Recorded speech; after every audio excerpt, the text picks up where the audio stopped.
A violent crime investigated decades later. It happened to one Dallas woman, and all new at 6, the rape victim is now praising changes made by Dallas police and the DA. Brian New live tonight to share why. Yeah, that's because for the first time the Dallas Police Department, as well as the DA's office here, has the money not just to test the 4,000 rape kits that are in its backlog, but to prosecute the attacker and try and bring these victims their long overdue justice. For 21 years, her rape kit sat untested on a shelf.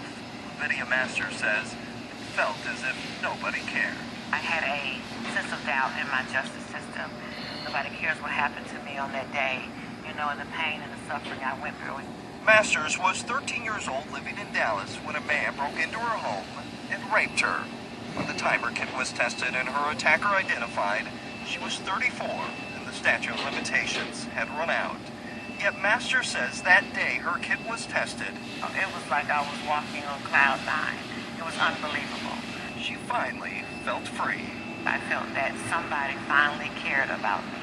For the first time, the Dallas Police Department says it now has the funding to test all of its backlog rape kits. There's 4,000 kits that have not been tested. District Attorney Susan Hawk says she is doubling her staff in the sexual assault unit to handle all the new cases.